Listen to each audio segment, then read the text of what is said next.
과학기술정보통신부 민관합동조사단은 SK텔레콤 서버 28대에서 총 33종의 악성 코드를 확인했습니다. 이 악성 코드를 통해 전화번호와 가입자 식별번호 등 25종류의 정보가 유심정보 가입자 기준으로 2,696만 건이 유출된 사실을 확인했습니다. 조사단은 이번 해킹 사고는 SK텔레콤의 총체적인 관리 부실 때문에 발생했다고 지적했습니다. 이미 4년 전 해커가 시스템 관리 서버에 침투해 악성 코드를 설치했는데도 SK텔레콤은 서버의 아이디와 비밀번호를 암호화하지 않았고 결국 해커가 서버를 마음대로 돌아다닐 수 있었다는 겁니다.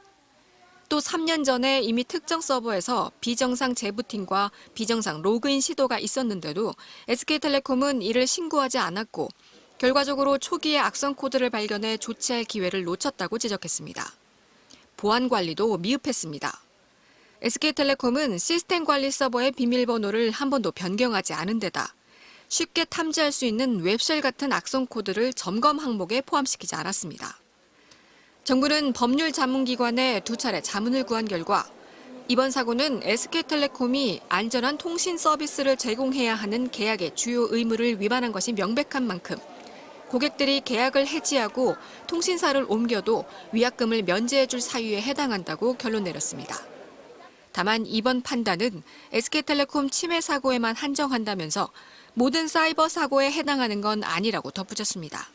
MBC 뉴스 김유미입니다. SK 해킹 사태를 두고 열린 두 번째 국회 청문회. 여전히 소비자 지원 조치가 부족하다는 지적이 이어졌습니다. 철저하게 기업을 보호하려는 논리로 일관돼 있다는 인상을 지울 수가 없습니다. 질의는 이번 일로 번호를 이동하려는 이용자들의 위약금을 면제해 줄 것이냐에 집중됐습니다. SK텔레콤이 예상하는 위약금 규모는 2,500억 원. 한 사람당 위약금이 10만 원이라 가정하고 250만 명이 이탈하면 그렇다는 겁니다. 하지만 해킹 사태 이후 실제로 SK텔레콤을 이탈한 이용자는 현재 20만 명대. 지금의 10배가 이탈할 거라 가정한 계산입니다. 연간 매출 18조 원. 영업이익은 2조 원에 이르는 회사가 앓는 소리를 한다는 비판이 나왔습니다. 통신 1위 기업이 그렇게 무책임해요? 비용 보니까 제 생각보다 훨씬 적게 드네요. 전 한 50만 원 되는 줄 알았어요. 500만 명이 이탈할 경우 7조 원 이상 매출 손실이 날 수 있다는 설명에는 전 국민 협박이냐는 지적도 나왔습니다. 3년간 7조 원 손실 난다? 저는 이거 약간 협박처럼 들리는데요. 국회에서. 이거를 왜 얘기하세요? 당초 최태원 SK그룹 회장은 어제 청문회 증인으로 채택됐지만 다른 일정이 있다며 출석하지 않았습니다. 한편 SK텔레콤은 해킹 3주가 지난 오늘 전체 이용자 2,564만 명에 대해 개인정보 유출 사실을 알리겠다고 했습니다.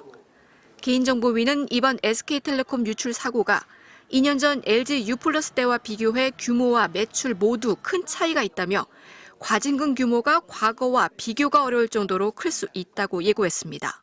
MBC 뉴스 김유미입니다. 해킹 발생 19일 만에 결국 최태원 SK 회장이 고개를 숙였습니다. 고객분들과 국민들께 불안과 불편을 초래했습니다. SK그룹을 대표해서 사과드립니다.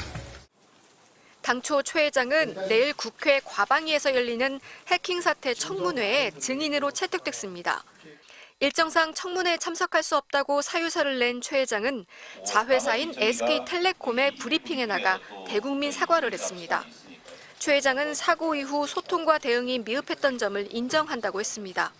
또 전 그룹사를 대상으로 보안 시스템 투자를 확대하고 외부 전문가가 참여하는 정보보호혁신위원회도 만들겠다고 했습니다. 해킹 사건의 여파로 회사 규모에 비해 보안 조직이 약하다는 지적이 반복된 걸 고려한 걸로 보입니다. 보안이라고 하는 것은 편집증적인 시각을 가지고 하루도 쉬지 않고 날마다 들여다봐야 되는데 지금 SKT 내부 조직은 관료화된 조직이 된 겁니다. 유심 물량이 풀리면 교체해주고 유심 보호 서비스를 개선하겠다는 것 외에 이용자들을 위한 새로운 지원 방안은 없었습니다. 이번 일로 통신사를 옮기는 이용자들의 위약금 면제에 대해선 법적 검토가 필요하다는 기존 입장을 반복하다 이사회 검토 사항이라며 말을 접었습니다. 현재 SK텔레콤의 이사회가 이 상황을 놓고 계속 논의 중에 있습니다. 제가 이사회 멤버가 아니다 보니 드릴 수 있는 말씀이 여기까지인 거 양해해 주시기 바랍니다. 최 회장의 불출석으로 내일 국회 청문회에는 유영상 SK텔레콤 대표를 포함한 경영진이 참석할 예정입니다. 유심 물량이 아직 부족한 데다 위약금 면제에 대해 전향적인 답이 나오기 힘든 상황이어서 국회 과방위는 내일 이후 최 회장을 다시 부를지 결정할 전망입니다. MBC 뉴스 김유미입니다. SK텔레콤에서 유심 정보가 유출됐다고 알려지자 며칠간 촌극이 벌어졌습니다. 거리에선 유심을 교체하려는 SK텔레콤 이용자들의 오픈런이 이어졌고 한편에선 이 틈을 타 신규 이용자를 모으려는 영업이 은밀하게 이루어졌습니다.